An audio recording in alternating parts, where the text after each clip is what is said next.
She thought she was just fixing an old Harley truck until a knock at the garage door made her freeze. A veteran, tears in his eyes, stood there holding a truth no one had dared speak for 40 years. What started as a quiet restoration became a national reckoning, a hidden war story, a buried act of heroism, and a young woman who gave the past a second chance to speak. And it all began with a wrench, a cassette tape, and a girl who knew how to listen.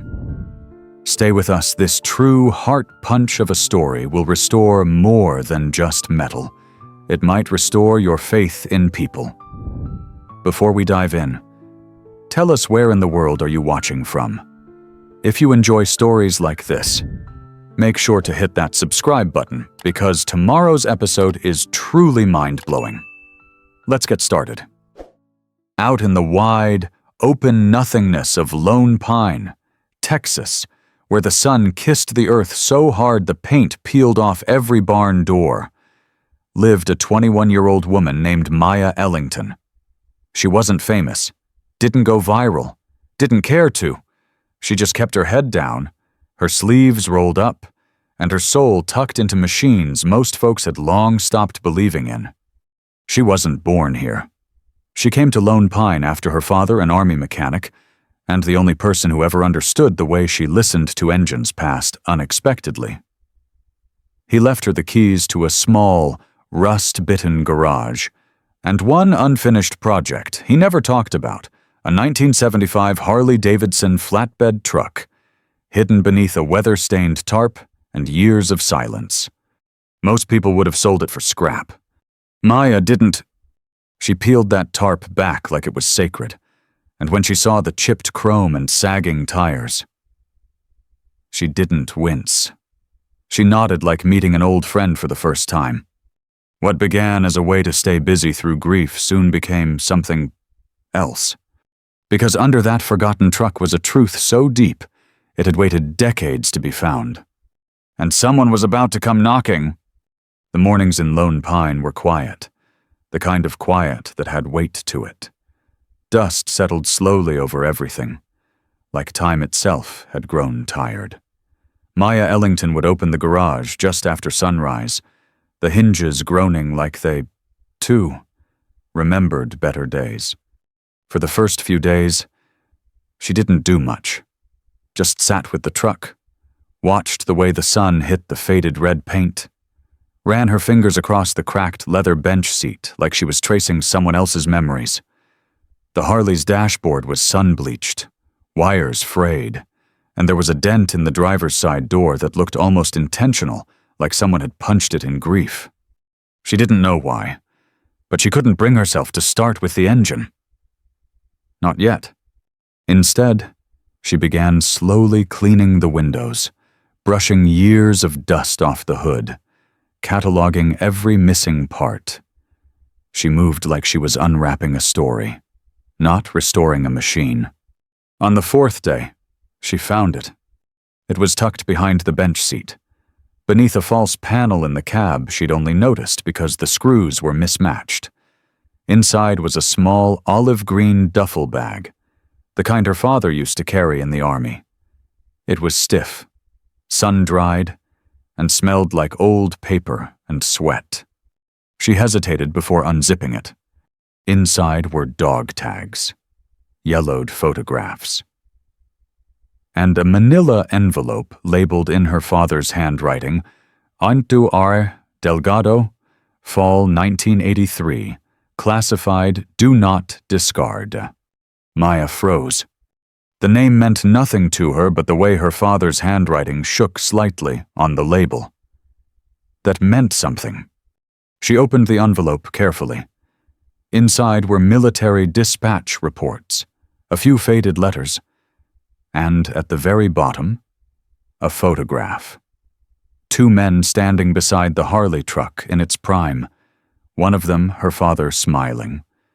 The other, a younger man in uniform, was saluting with his hand on his heart. Maya stared at the photo. The second man, Ray Delgado, was the same person on the dog tags. She flipped the photo over. Written on the back, in shaky ink, "He saved my life. They blamed him anyway. Don't let this die with me. J... Her hands trembled. She read it again. Then again. That final sentence echoed louder each time. She spent the rest of the day in silence. No music, no tools, just her and the truck. By sunset, she was sitting cross-legged on the concrete floor, the dog tags dangling from her fingers, her heart racing with something she couldn't name. That night, she went digging through her father's old footlocker. She found journals half-filled, mostly technical notes about repairs, customers, mileage logs, but near the bottom was something she had never seen before, a cassette tape, unlabeled, wrapped in cloth, as if it had been hidden intentionally. The next morning, Maya dragged an old tape player out from the back shelf, blew off the dust, and pressed play. The voice that came through was her father's, clear, younger, steadier. If you're listening to this, Maya, then I didn't get the chance to tell you in person. That truck, it's not just metal and bolts, it's a story. One that nearly got erased. He paused, the silence thick between words. Ray Delgado wasn't just my friend. He was the best soldier I ever served with. In '83, during a cross-border transport, our convoy was ambushed. Ray stayed behind to get civilians out. He disobeyed a direct order to retreat. And because of that, they called him reckless, dishonorable, said he abandoned protocol. Another pause, then a breath shaky. But that's not what happened. Ray saved 12 people that day, including me, and they buried it, just like they buried him. The tape clicked off. Maya sat there, stunned. She looked at the truck with new eyes, not as a machine, but as a witness. A companion to a truth no one had been brave enough to tell. Her hands moved differently after that. She wasn't just restoring the Harley anymore. She was uncovering it, resurrecting it, the story, the man, the injustice. She spent days rewiring the ignition harness, replacing hoses that had become brittle like paper, cleaning the carburetor with the same delicate care you might give an heirloom. She kept the duffel bag close, hung the dog tags near her workbench, and every night before bed, she replayed the tape, her father's voice becoming a guide. Then one evening, just as the sky turned the color of old peaches, she turned the key. The engine coughed, then roared, not like it had been repaired, like it had remembered. And 5 minutes later, there was a knock on the garage door. A man stood there tall, gray-haired, tears already in his eyes. I heard someone finally brought her back to life, he whispered. Maya didn't know his name yet, but the dog tags around his neck said it all. Delgado. He stood just outside the garage, his silhouette framed by the setting sun back straight, fists clenched, but his eyes, they were overflowing. Maya took a slow step forward. You're Sergeant Delgado. He gave a soft nod, voice rough from disuse. Ray, just Ray, these days. She didn't know what to say, so she opened the door wider. He stepped in slowly, like crossing the threshold of a church. The Harley sat gleaming under the fluorescent lights, still battered in places, but whole. The front grille had been restored with hand-brushed chrome, and the side panels had been repainted in deep, honest red, no gloss, no flash, just truth. Delgado stared at it like he was seeing a ghost. I thought she was gone forever, he said, voice cracking. I thought everything about that day was gone. Maya motioned toward the workbench, where the duffel bag sat open. The cassette tape, the envelope, the photograph. I found your name, she said. And then I found this. She handed him the photo. He looked down, his thumb brushing over the edge, his shoulders folded in as if gravity had suddenly doubled. Then the tears came. "I didn't know he kept this." He whispered, "Your father. I thought he was forced to forget." Maya nodded gently. He didn't forget. He just didn't know how to speak it out loud. Ray sat down heavily on an old milk crate by the workbench. He was quiet for a long time. The kind of silence you don't interrupt. Then finally, he spoke. They called it insubordination. He said, "Dereliction of duty, stripped my rank, blacklisted me from re-enlistment, told me I'd endangered the mission, but I didn't care. There was a van full of civilians, 2 women, 5 kids. If I had followed orders, they would have burned." He swallowed, voice low. "Your father, he covered for me. He went back in when he didn't have to, pulled the last kid out with his bare hands, and when the higher-ups came for him, he didn't say a damn word about what I'd done. He let them think he acted alone." Maya's chest ached. "He never told me that." "He wouldn't have. He carried it. For me." Delgado looked up at her, tears on his cheeks, unapologetically raw. "But you brought her back," he said, gesturing to the Harley, "and with her, you brought it all back. The truth, the sacrifice, him." Maya felt a lump rising in her throat. "I didn't know what I was restoring when I started," she admitted. "I just felt like she wasn't done telling her story." Ray stood up, slow and deliberate. He walked to the truck, ran a hand along the hood, then opened the driver's side door. Inside, he saw the dog tags hanging from the rearview mirror, and his knees nearly buckled. "That's where he always hung them," he whispered. "Same spot. Every day." Maya stayed quiet, letting him remember.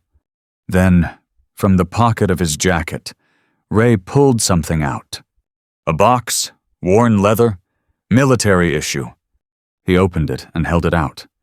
Inside was a folded American flag and a medal, a silver star. "I've kept this hidden for almost 40 years, he said. "It was his.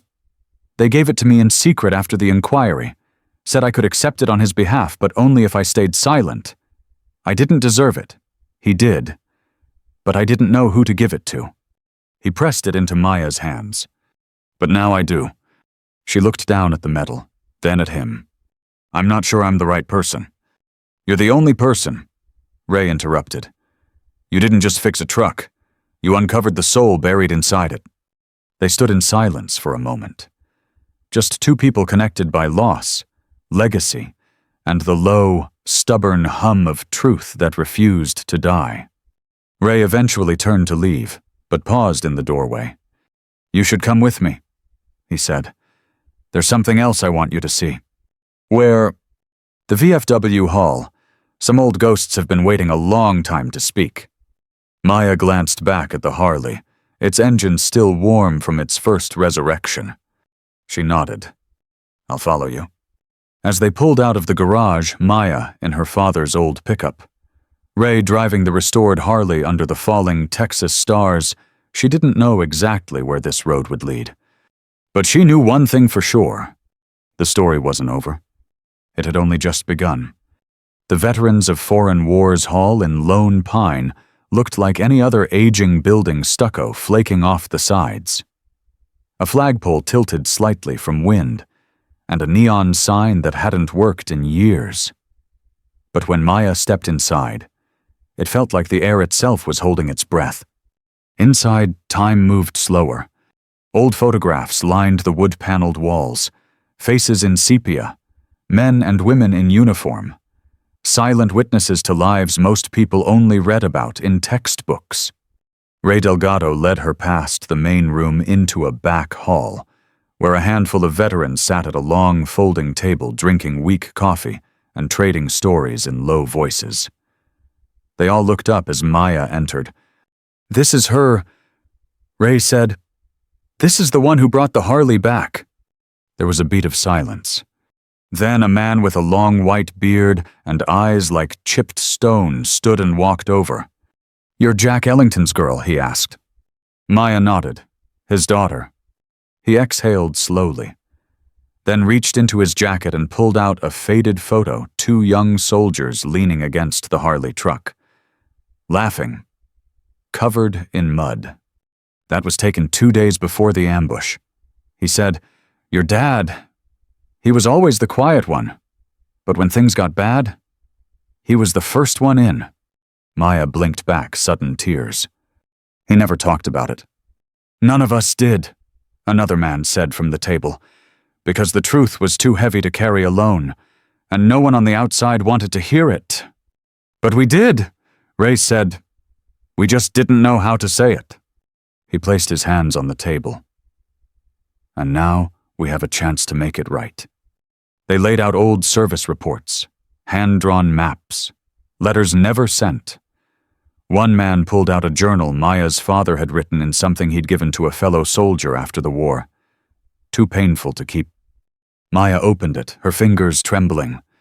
The first page read, "If no one tells the truth, these wheels will... They remember everything." She stared at the line, as if her father were speaking directly through time. Over the next hour, the veterans told her everything. How Ray had disobeyed orders to save civilians, how Jack had backed him up, how the military command buried it to protect a political deal, labeling Ray a reckless soldier and Jack a misguided accomplice. Both were marked with unofficial blacklists. Both disappeared from the records. Until now, Maya listened to every word, not just with her ears, but with her heart. She saw these men not as ghosts of war, but as survivors still carrying pieces of a truth that had never found a home. And for the first time in years, they felt heard. When they finished, Ray looked at her across the table. "We want to submit this," he said. "The photos, the journal, the tape you found. But we want you to be the one to deliver it." Maya's eyes widened. "Me?"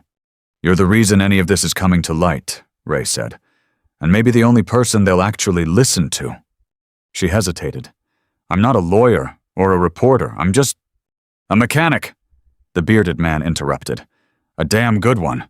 Who knew how to listen when no one else did?" That night, Maya walked home under a sky so big it made her feel small. She stopped by the garage, unlocked the door, and just stood in front of the Harley truck. She ran her hand along the hood. It wasn't just metal anymore. It was a witness, a partner, a vessel of everything her father had carried in silence. And now, it was her turn to speak. She pulled out a fresh notebook and wrote 3 words at the top of the page. Not forgotten anymore. The next morning, Maya stood in front of the Texas State Military Archives office, dog tags around her neck, envelope in hand, and her heart pounding like an engine ready to roar. She handed over the documentation, the journal, the cassette, the photo, all of it. "For Sergeant Ray Delgado," she said, "and for Private Jack Ellington.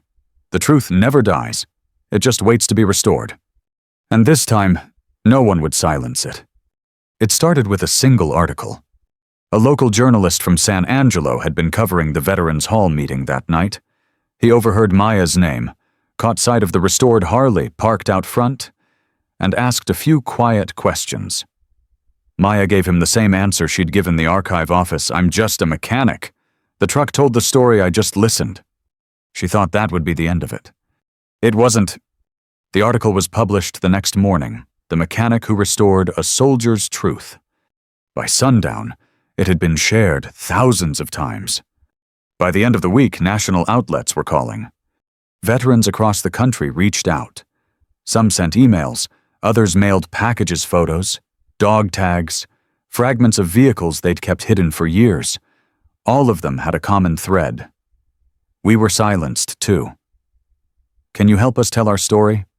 Maya wasn't prepared for any of it. She wasn't a speaker. She wasn't trying to start a movement. She still wore the same denim overalls and kept her socket wrench in her back pocket like it was a security blanket. Her hair was almost always pulled back with a stained red bandana. But she showed up anyway. because something inside her had shifted. The same way she once listened to old carburetors and broken alternators, she now found herself listening to people.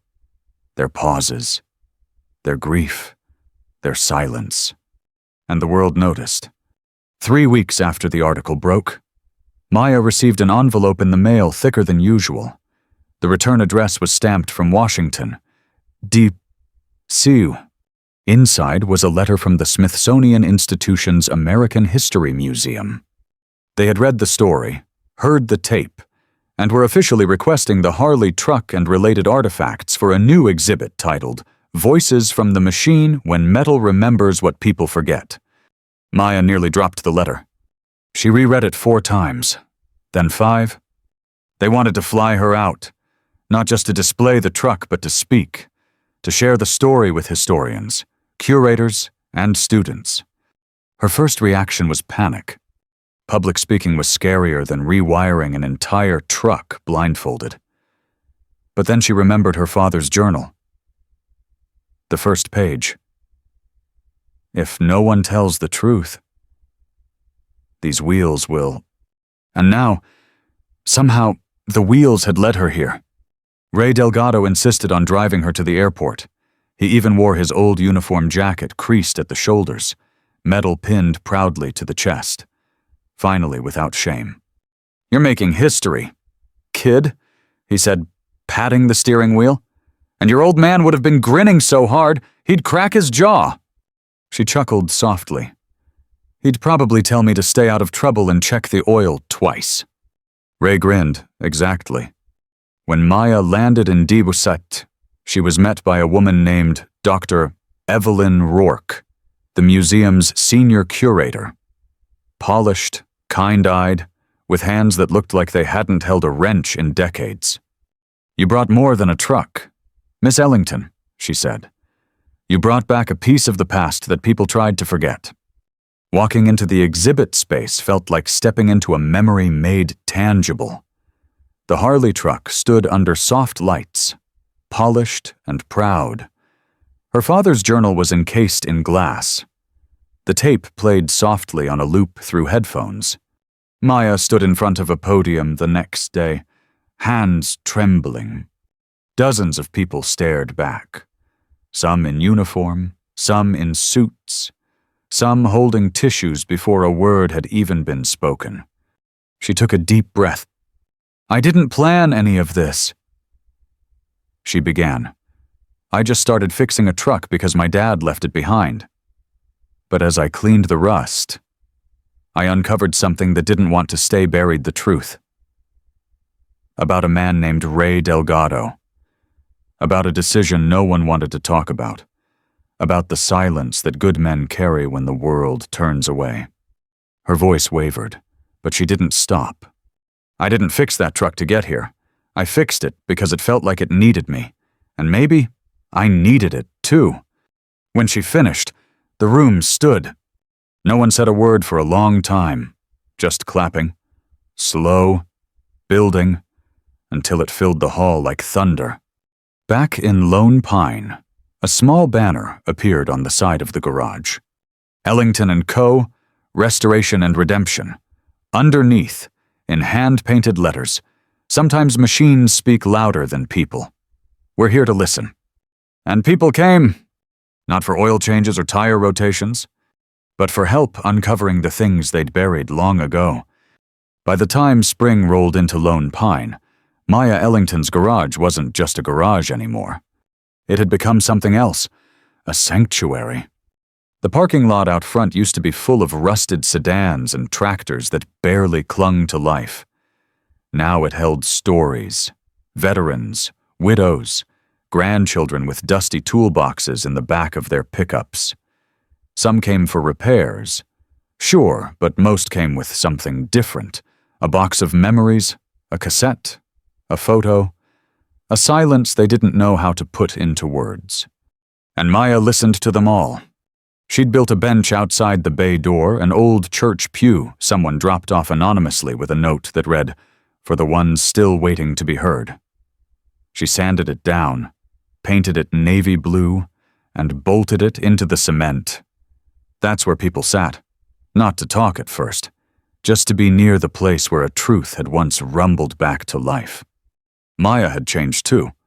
She still wore the same denim coveralls, her hands always stained with grease, but she moved differently now, like someone who'd stepped into something larger than themselves. She no longer doubted her instincts, no longer second-guessed the little voice inside her that always knew when something was off. Whether it was an alternator or a buried truth. She started keeping a second notebook, not for parts or repairs, but for people, a living archive of names, stories, fragments of things once left behind. Every page carried someone's memory, and every entry started with the same question. What didn't they get to say? One afternoon, she was under the hood of an old Studebaker when she heard footsteps. Slow, heavy, familiar. Ray Delgado stood at the garage entrance holding a box. "You've been getting packages like this almost every week," he said. "Figured I'd hand-deliver this one." She wiped her hands on a rag and took it from him. No return address. Just a sticker on the side that said, "From a daughter who never got to ask her dad why he always cried during fireworks." Inside was a worn leather belt, a handful of military patches, and a photograph burned at the corner, but still intact. A young man sitting on the edge of a pickup, staring off into the distance. Maya placed the photo on the bench. Later, she'd scan it, log it, write the story. But for now, she sat with it, gave it time. That evening, she hosted her first memory night. She hadn't planned to speak, just open the garage doors, turn on a string of old Edison lights, and let people come sit, bring something, or nothing at all. She brewed coffee, set out folding chairs, and played soft blues from her dad's old radio. People came? Dozens. Some brought photos, others brought nothing but pain. Maya stood in front of them, her voice soft. "I don't have a degree, or a title. I'm not a historian, I'm not a counselor, but I fix things. And I've learned that sometimes. The most broken things don't need to be repaired. They need to be remembered." There was a long pause. Then an elderly man raised his hand. "I kept my brother's helmet in the attic for 50 years. He said, I didn't know what to do with it. Now I think maybe it belongs here." Maya nodded. If it meant something, it still does. From that night on, memory nights became regular. Every other Thursday, the garage transformed into a place of shared grief, healing, and hope. People laughed, cried, stayed silent, or sang. One woman played harmonica like her father used to, and the whole room fell into a reverent hush. That summer, a professor from the University of Austin offered Maya an honorary fellowship to study oral history. She politely declined. "I don't want to study it," she said. "I want to hold it." Instead, she started training other young people in Lone Pine kids who felt unseen. She gave them wrenches and cassette players, taught them how to fix both engines and stories. She called it the Restorers. Her first group had 5 teens. One had just lost his grandfather. One barely spoke.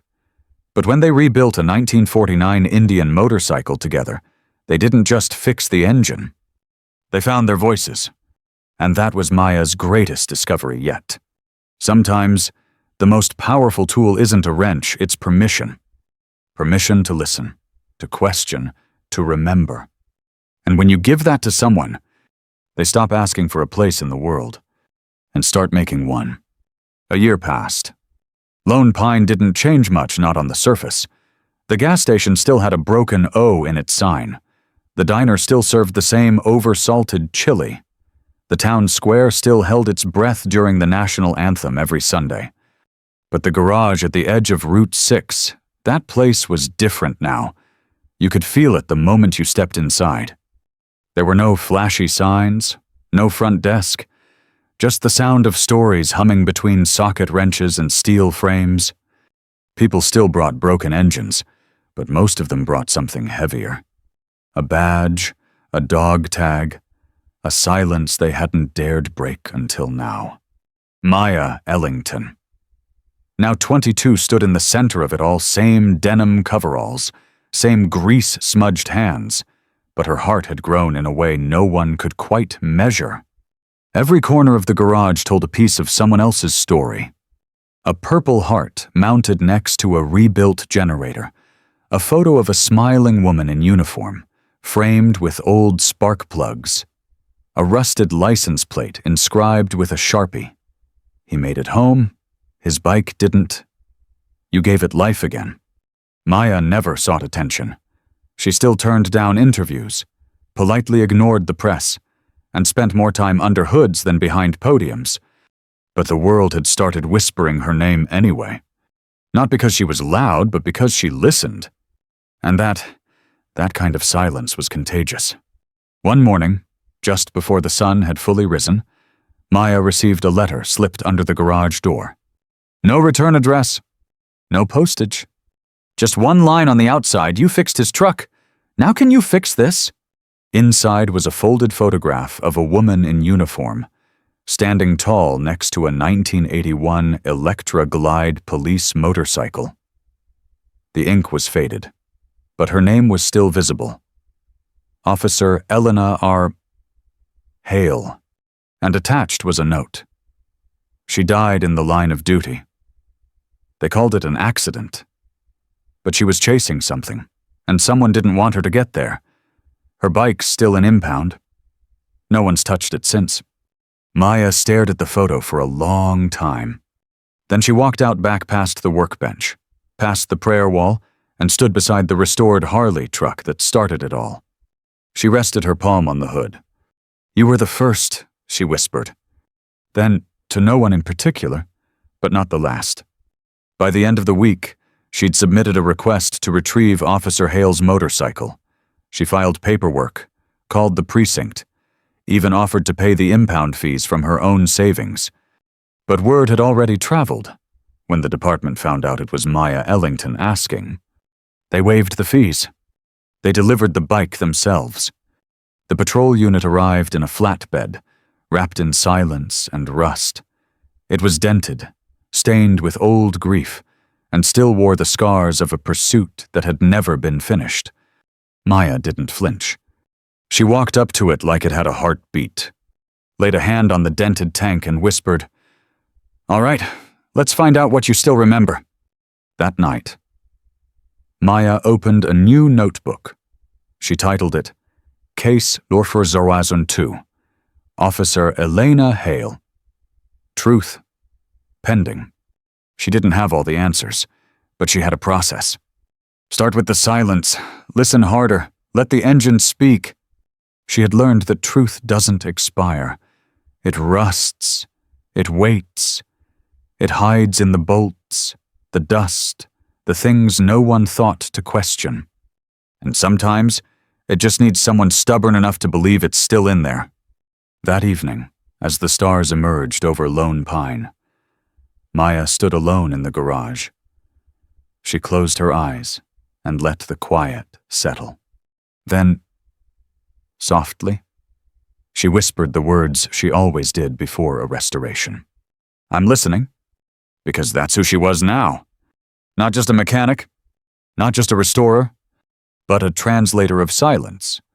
And as long as people brought her machines with memories, as long as there were stories no one else dared to dig up, as long as truth kept whispering through rusted frames and worn-out tapes, Maya Ellington would be here. Grease on her hands, fire in her chest, and the belief that even forgotten things still deserve to be heard. Anyone can restore the truth if they're willing to listen deep enough and believe stubbornly enough. As the sun dipped behind the dusty ridgeline of Lone Pine, Maya Ellington flipped open her newest notebook, not to list parts for another repair, but to start a registry of every forgotten story someone had trusted her to uncover. This time, it wasn't just about metal. She knew now the voice she once thought only engines could hear was meant for more. It belonged to every veteran who was silenced, every family who never got answers, and every young person who'd ever been told they were too quiet to matter. The girl who once fixed things alone in a garage had become the restorer of legacies. Because for Maya and those who follow her, Wrenchmark's truth doesn't rust. It waits. And now, it rides again. The end. Up next, 2 more unforgettable stories that might just change how you see the world. Click to keep listening, and don't forget to hit subscribe if you believe some stories are too important to stay buried.